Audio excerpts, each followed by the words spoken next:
The Lighthouse is a weird movie, and listen, there are a number of ways to interpret the movie and its meaning, but that's not what I'm going to be doing.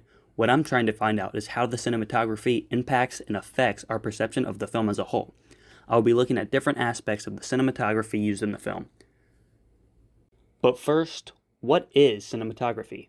Put simply, cinematography is how the movie looks, or more so the art of making the movie, which can be influenced in a myriad of ways, from the camera to the lighting. As head of photography for The Lighthouse, Jaron Blaschke said in an interview, "It's taking a totally different medium on the page or performance and making it real, photographing it." As previously mentioned, the director of photography for this movie was Jaron Blaschke, who has worked with director Robert Eggers on his previous films such as The Witch and The Northman, the short film Brothers, and even Eggers' upcoming film Nosferatu. One of the many aspects of cinematography that I feel Blaschke has perfected is creating this atmosphere of tense uneasiness from the environment he is working with. The color grading that he uses is also very important and helps enhance each film to best suit the time period and mood that is trying to be conveyed. One comparison I want to draw between The Witch and The Lighthouse is how both settings are completely different yet have similarities that are brought out due to the cinematography. Both are isolated, making the protagonist in the movie feel alone and helpless.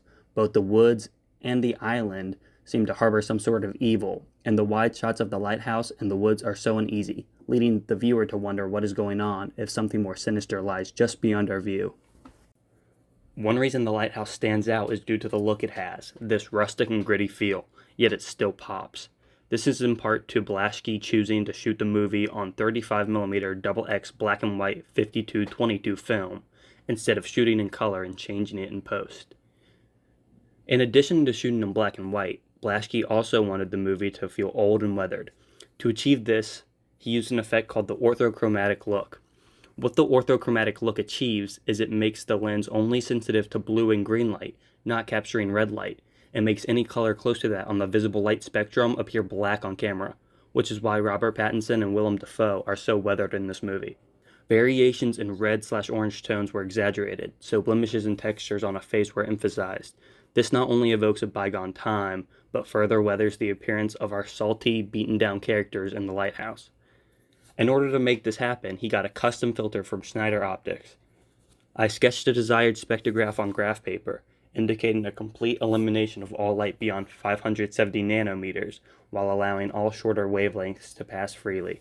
While the black and white color scheme is obviously the most prominent technique used to make the movie look old, a more subtle technique was also utilized, that being the aspect ratio.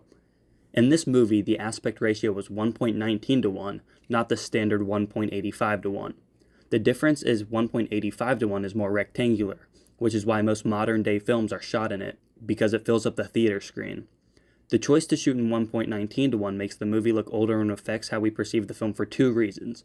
One, because the aspect ratio was mainly used during the early 1930s when films were moving away from the silent era, and two, it also adds to the feeling of isolation on the island subconsciously by having the island or lighthouse take up most of the space on wide shots. The aspect ratio also makes the close-ups more impactful, usually by having the actors' faces take up most of the screen.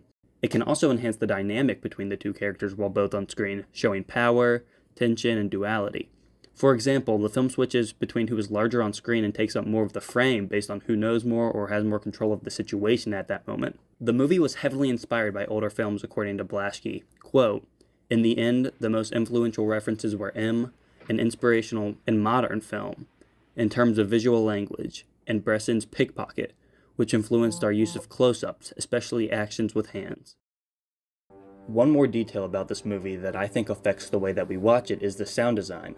Along with the haunting score created by Mark Corvin, one prominent sound that we can hear throughout the movie is a foghorn, this low and ominous sound that actually seems to interact with the characters, as we see Winslow cover his ears as the sound is too much to take. I know I said I wouldn't interpret anything in this movie, but I believe that the sound of the foghorn represents Winslow's mental state and slow disassociation, as the last time we hear the sound, which is pretty prominent throughout the beginning of the film, is when Wake chases Winslow into the house and starts to tell Winslow that he's gone crazy and messes with his head.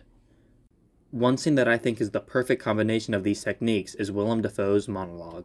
You're fond of me lobster, ain't you? Drunken enough, but Ginny fat. I seen it. You're fond of me lobster. Let Neptune strike ye dead, Winslow.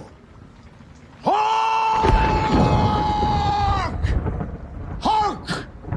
Listen! Hark! But a blasted bloody film now, a nothing for the harpies and the souls of dead sailors to pick and claw and feed upon, only to be lapped up and swallowed by the infinite waters of the dread Emperor himself. The way the lighting illuminates Defoe's face, combined with the shot slowly zooming in until all we can see in the shot is his face, along with Defoe's amazing performance skills in executing this monologue with the emotion he gives, makes this scene work so well. The tense music that slowly swells as he delivers this monologue also adds to the dark and depraved tone and look that Defoe puts on for this character.